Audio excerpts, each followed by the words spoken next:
So I think we talked enough about the Jets. Let's talk a little bit about the AFC East as a whole. Obviously, the Buffalo Bills had a big time run this past year to the AFC Championship game. They were one game away from the Super Bowl, but losing to the Kansas City Chiefs, I don't think that there should be any shame in that. Bottom line, Kansas City, they're really good. But let's talk about the Bills a little bit, because you're an AFC East guy, sort of because you're a Jets fan. And I like talking about the AFC East because it's a very interesting division. You look at the Buffalo Bills. I think that they're sort of going to be the team that everyone potentially might be looking up to at least over the next 5 to 7 years, Unless Deshaun Watson enters the division, with the Miami Dolphins or with the Patriots maybe or the Jets, I really don't see any reason why the Bills can't run this division for the next couple of years. You look at their ownership. Their ownership is really good. Brandon Beane, their general manager, has spent money in free agency. He's made really good trades.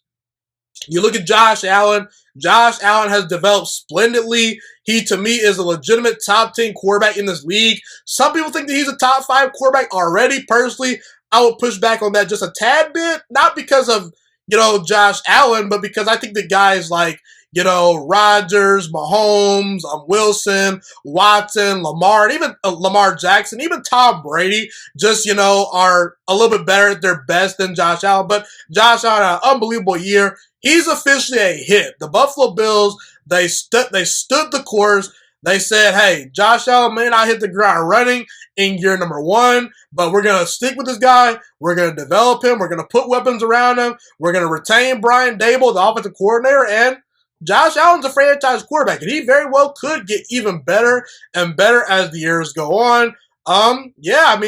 You look at this Buffalo Bills team, they got a really good roster, good offensive line, and really good weapons, a solid defense.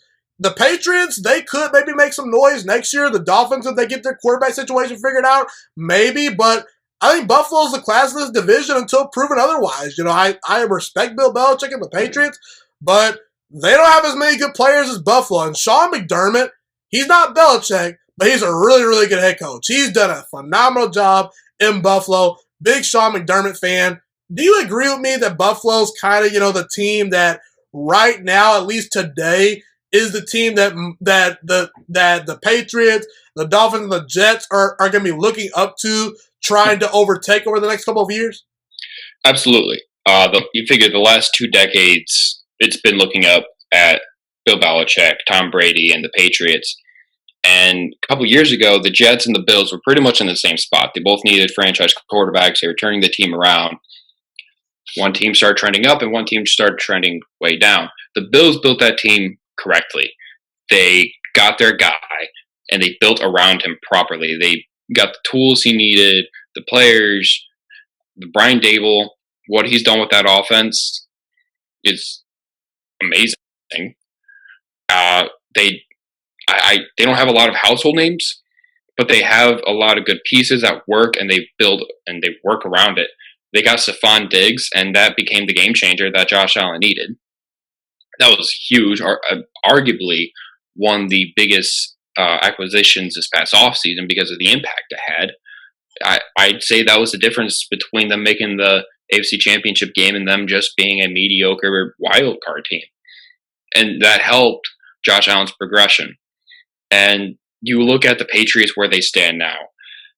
They are not what they were 2-3 years ago.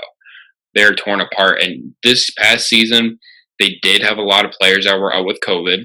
So we'll see how those players come back next year. But this team is not going to be the same.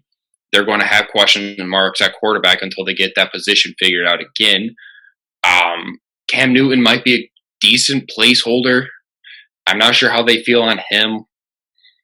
He didn't play as well as I expected him to. I expected more from him this past season. But we'll see what they decide to do there. Miami, I say they're the biggest threat to the Bills right now because they do have a solid team.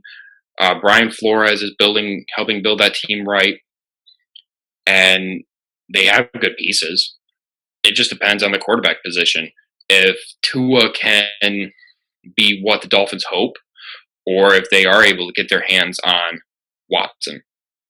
If they're able to get their hands on Watson, they'll easily it'll be between the Bills and the Dolphins in that division, in our division. If they don't, then they'll be like the rest of us trying to chase the Bills, but they'll be closer. The Jets are still in rebuild right now. They don't. I'm not even going to consider them a thought in competing in this division until they prove me otherwise.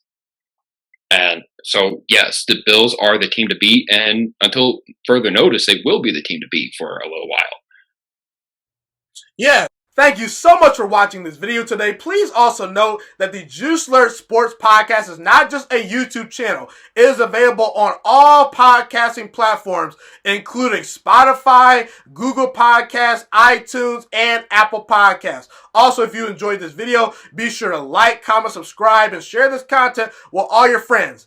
This podcast is my favorite thing in the entire world right now. It is my passion. And I want more people to listen to this podcast. I really want this podcast to grow. Also, a fun fact about me is that I want to go into the sports broadcasting and media world once I graduate from the University of Toledo, a college in Northern Ohio. I am looking to become one of the next great sports broadcasters and analysts out in the world.